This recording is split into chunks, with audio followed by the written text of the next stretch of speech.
Você disse que o presidente Trump está determinado a ser o presidente mais transparente e acessível da história americana. Onde você teve sucesso? E onde você poderia melhorar? Eu disse isso e continua sendo verdade. E eu acho que o presidente provou isso, né? Com coletivas de imprensa quase diárias, convidando a imprensa para o Salão Oval. Horas depois de prestar o juramento de posse, ele levantou a mão, fez o juramento, foi empossado como o 47º presidente dos Estados Unidos. Voltamos ao Salão Oval, onde ele viu o escritório pela primeira vez em 4 anos. E ele imediatamente pensou, vamos trazer a imprensa. Enquanto assinava ordens executivas históricas no primeiro dia que ele prometeu ao público americano que o elegeu de forma esmagadora de volta a este cargo. Foi seu primeiro instinto convidar a imprensa para aquela sala para falar sobre as ordens executivas que estava assinando e o que pretendia fazer pelo país nos próximos 4 anos. Então, não vimos esse nível de transparência e acessibilidade e a imprensa que cobre a Casa Branca todos os dias. Permitimos entrada, os recebemos em nossos escritórios, conversamos com eles diariamente. Você os vê entrando no Salão Oval quase diariamente para falar com o presidente. E também recebemos muitas novas vozes na sala de imprensa da Casa Branca. Então eu realmente acredito que cumprimos essa promessa e pretendemos continuar a fazê-lo. Caroline gosta e desgosta dos repórteres da mídia tradicional? Essa é uma boa pergunta. Repórteres que cobrem a Casa Branca há muito tempo têm conhecimento institucional. Acho fascinante conversar com eles sobre as administrações do passado e presidências que cobriram. Ouvir as diferenças entre as presidências.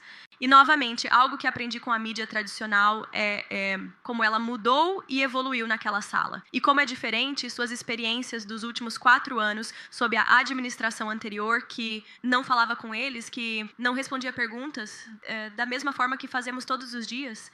Esta administração usa muito a frase notícias falsas, especialmente nas redes sociais.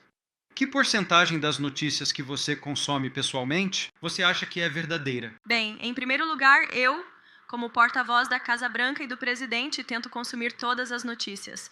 Eu acordo cedo, às 5. Vim do clube. Sim. Recebo suas mensagens às 6h da manhã, Mike, sobre as notícias da Axios. Às 5h da manhã, você tem que se antecipar e ler tudo.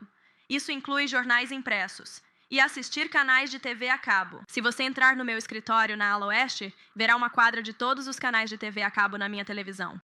E isso também inclui entender a era digital, as histórias em alta e captar isso. Minha predecessora, Dana Perino, que se tornou uma amiga, que trabalhou para o presidente Bush, disse, não há atalho.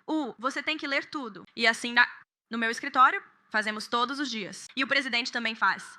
Veja, ele é hostil com a mídia? Não há dúvida sobre isso. Ele os critica quando suas histórias são falsas, quando elas são falsas. E eu prometi no meu primeiro briefing que cobraríamos a mídia quando eles errassem, mas reconhecemos e respeitamos que a mídia tradicional está falando com milhões de americanos em todo o país e queremos que eles acertem, por isso nos envolvemos com eles, frequentemente todos os dias. Quando você olha ao redor daquela sala e pensa sobre o país e sobre a verdade, quem você acha que chega mais perto de encontrar a aproximação mais próxima da verdade? Bem, depende do dia. E depende do assunto e depende da história, certo?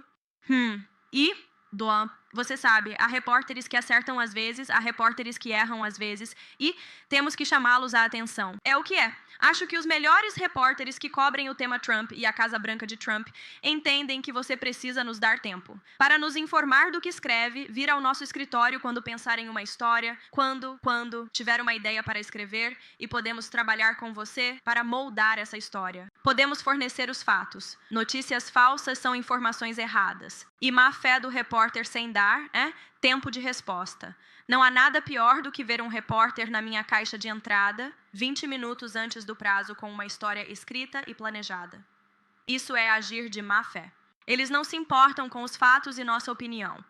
Eles estão nos enviando e-mails para dizer que pediram comentário. Isso é notícia falsa, não só. Imprecisões em suas reportagens também. Então, você acabou de mencionar que o presidente Trump é um consumidor voraz de notícias. Você e seus colegas criticam muito a mídia, mas o presidente devora a mídia. Ele ama o tempo Na entrevista. Matéria de capa. Ele assiste ao Good Morning America no domingo. Como você concilia isso com as constantes reclamações?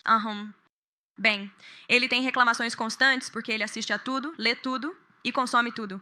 Isso reflete sua transparência e acessibilidade. Ontem, ele se sentou com Jeffrey Goldberg, da The Atlantic. Todos nós conhecemos a história que Jeffrey Goldberg escreveu recentemente. Foi um ciclo de notícias grande. Mas Trump quis falar com um repórter que escreveu uma história com a qual discordamos. E muitas histórias com as quais discordamos são falsas. São falsas. Receber o repórter no Salão Oval para uma conversa direta é esperado, de um líder do mundo livre. O presidente anterior, Joe Biden, se escondia da imprensa. Não fazia compromissos, mal dava entrevistas e, por isso, acho que é o que o povo americano quer. Trump revolucionou a comunicação presidencial, interagindo diretamente com repórteres e o público. Truth Social, houve uma desde que estou sentado neste palco, certo? Ele mesmo divulga declarações. Ele dita para a equipe, e essa transparência é revigorante, razão pela qual foi reeleito. Como foi a entrevista com The Atlantic? Foi cordial, foi ok. E você sabe, houve discordâncias. Eles estão escrevendo uma matéria na qual a reportagem será revelada, e vou deixar vocês lerem. E o presidente fez notícia? Ele sempre faz notícia. O que ele disse? Criador de notícias. Disse: não vou me adiantar ao meu chefe, Mike Allen. Você restringiu o acesso à Associated Press, alcançando metade da população mundial diariamente. A foto mais definitiva do presidente Trump, a foto luta após a tentativa de assassinato em Butler, Pensilvânia, tirada por Evan Vucci, fotógrafo-chefe da Associated Press em Washington. Você se preocupa com a perda da história com essas novas restrições? Eu não vejo isso como restrições. Nós vemos isso como uma abertura de acesso para mais veículos, mais vozes, mais notícias, jornalistas e veículos. Não deveríamos ter alguns veículos que tenham um monopólio sobre a sala de imprensa ou sobre aquele grupo de 13 pessoas que cobre o presidente. E assim, na verdade, garantimos que mais veículos como o Axios tenham mais chance de integrar o grupo de 13. Existem milhares de veículos com credenciais da Casa Branca. Há centenas que aparecem todos os dias e cobrem o setor. Um único veículo deve estar naquele grupo de 13 pessoas da imprensa. Todos os dias, as mudanças que fizemos criaram mais transparência, mais acessibilidade e maior acesso para uma ampla variedade de veículos e uma diversidade de jornalistas, o que é bom. E vimos isso acontecer. Quero dizer, nós começamos isso. Todos recebem suas notícias. Vocês ouvem o que a administração faz, pois há jornalistas na sala cobrindo o presidente. O contraponto é declaração da Associação de Correspondentes. Mudanças. A posição dos serviços de notícias no pool. E a declaração diz que o governo não deve ser capaz de controlar a mídia independente que o cobre. Você concorda com essa declaração? Bem, eu acho que um pequeno grupo de jornalistas que compõem o conselho da Associação de Correspondentes não deveria ditar quem pode entrar no Salão Oval e quem pode viajar no Air Force One. Precisa ter acesso igual para todos os meios de comunicação. E é o que fazemos. E se estivéssemos tentando criar uma imprensa positiva para o presidente, se estivéssemos tentando facilitar para ele ou para a administração, não deixaríamos alguns desses meios de comunicação de esquerda de notícias falsas. Mas continuamos a fazer isso. Demos mais vagas para meios de comunicação e vozes. É apenas sobre aumentar a ampla gama de meios de comunicação que têm acesso. Vivemos em era digital e estamos reconhecendo isso na Casa Branca. O presidente fez uma campanha de mídia alternativa que o impulsionou ao mais alto cargo do país e sentimos ser nossa responsabilidade continuar isso na cobertura da Casa Branca. Brevidade inteligente. Qual é a única palavra que você usaria para descrever a mídia? A mídia agora, exausta e ocupada, porque estamos mantendo-os muito ocupados. E ao pensar nos 100 dias, esse marco que se aproxima na terça-feira, qual é a única palavra que você usaria para descrever o humor, a abordagem, o cenário do presidente Trump?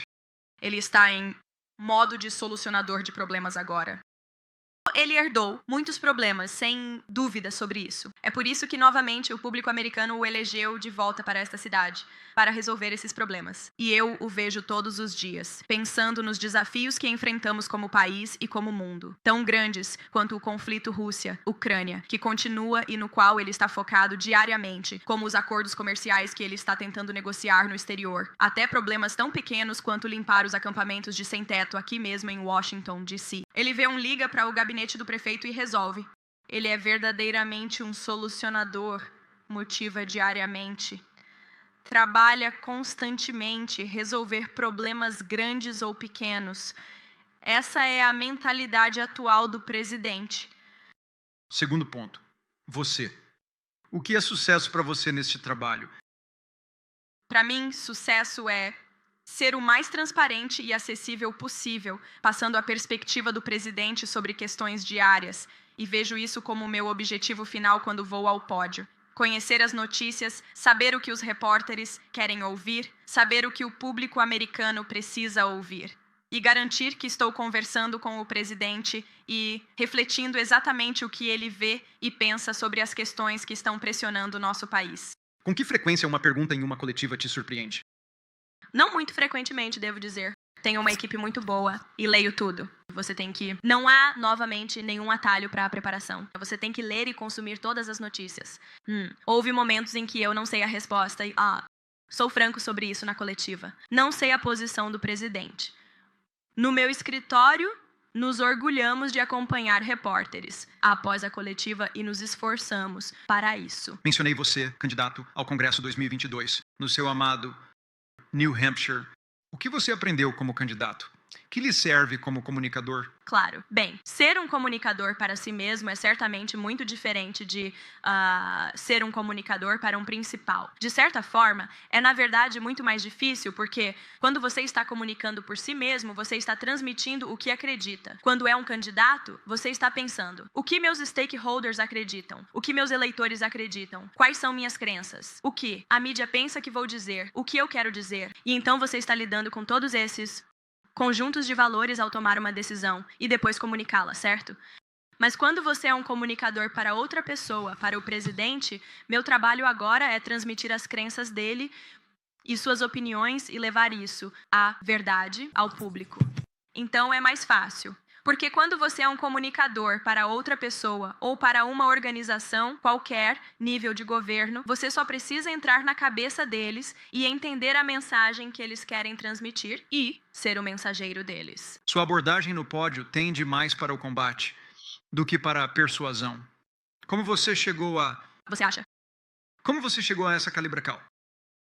Olha, eu acho que nós vivemos em um ambiente de mídia combativo que se desenvolveu ao longo de muitos anos. E eu acho que, embora seja combativo, também pode ser cordial. E, novamente, enquanto o presidente e eu e a nossa Casa Branca somos os primeiros a denunciar notícias falsas, acredito que devemos, também tentamos, trabalhar com nossos colegas na mídia para garantir que a cobertura seja mais precisa, justa e verdadeira possível. Quem na Casa Branca pode dizer que o senhor presidente, eu entendo de onde você está vindo, mas isso é uma bobagem? Ou, senhor presidente, isso pode ser perigoso? Apesar da crença popular, todos são convidados a compartilhar sua opinião. Você faria isso? Eu já fiz isso, eu disse. Eu não concordo, eu discordo disso. Ou eu concordo com isso.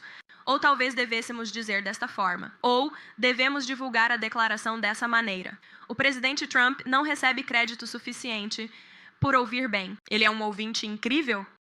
E se alguém já esteve em uma sala com ele, você sabe que ele vai até cada pessoa na sala e entende sua perspectiva e então ele toma uma decisão. Ele não se importa se você está no topo da hierarquia ou na base. Ele gosta de ouvir as pessoas e entender sua origem, para informar sua decisão. Então, ele está sempre perguntando aos colegas o que pensamos ao tomar decisões. Quando você deu o conselho difícil, ele aceitou?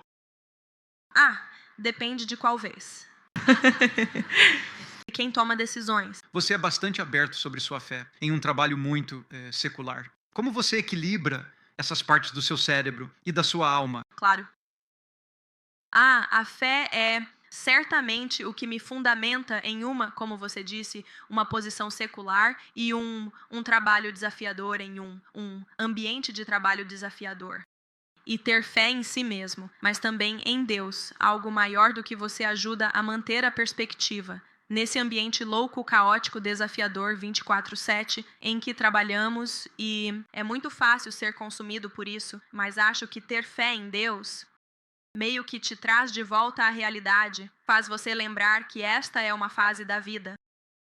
É temporário e te dá uma boa perspectiva. Este é um fim de semana que celebra uma imprensa livre e o poder da primeira emenda. Você luta com a questão de saber se alguma das políticas desta administração tem prejudicado uma imprensa livre ou a primeira emenda. Não novamente, eu gostaria de... Você não luta com isso? Sempre queremos respeitar a primeira emenda, mas eu não luto com o fato de que estamos infringindo a primeira emenda de modo algum, porque não acredito que estamos. Novamente, temos um presidente que fala com a imprensa diariamente, que faz declarações diariamente. A imprensa está ouvindo alguém desta administração, seja o presidente, eu ou nossos oficiais do gabinete, todos os dias. O presidente já realizou 3 reuniões de gabinete com a imprensa e ele percorreu a sala e cada oficial do gabinete informou o público sobre o que estavam fazendo em seus respectivos cargos. E é muito empolgante ter um governo tão apaixonado pelo trabalho que estão fazendo e tão direto na forma de comunicá-lo. O que a mídia poderia fazer para melhorar a confiança do público? Relatar os fatos. Relatar a verdade. É verdade. Não há dúvida que a maioria da mídia tradicional nesta cidade tem uma inclinação à esquerda. E qualquer um que queira me desafiar sobre isso, estou mais do que feliz em fazê-lo. É apenas um fato, né? Então, eu acho que devemos acolher uma ampla gama de vozes da mídia, mas também devemos continuar trabalhando com nossos colegas na mídia, especialmente aqueles que têm uma inclinação à esquerda, para garantir que eles entendam. Você faz ministério. Nossa perspectiva, foi isso? Faz parecer um ministério. Bem, queremos conseguir divulgar a verdade e queremos garantir que o público veja isso e veja o que estamos fazendo, sem viés, sem filtros, apenas os fatos. Para a viagem, a loja oficial do Trump está agora vendendo bonés que dizem Trump 2028, $50. Mesmo que a Constituição não preveja um terceiro mandato para o presidente Trump, ou qualquer presidente, isso é apenas um boné? É apenas um boné. O presidente respondeu a isso ontem. Não é algo em que ele esteja pensando. Ouvi que os bonés estão voando das prateleiras. E, finalmente, você é um atleta focado em fitness. Você foi jogadora de softball universitário. Qual é o seu truque de saúde favorito? Agora. Quero mais tempo para a saúde e fitness. Joguei softball universitário. Pratiquei esportes a vida toda. Atletismo te prepara para o jogo da política de muitas maneiras. Disciplina, esforço, trabalho em equipe. Eu queria mais tempo para a academia, mas eu gosto de passeios longos na cidade. DC é linda. E eu tenho um filho pequeno que eu gosto de levar para passear, sempre que posso. Obrigado, nossos anfitriões no Museu Internacional Espionagem, a equipe de eventos da Axios. Obrigado, C-SPAN, a todos vocês virtualmente por estarem aqui cedo. E Caroline Levitt, obrigado por ótima conversa. Obrigado, Mike, agradeço.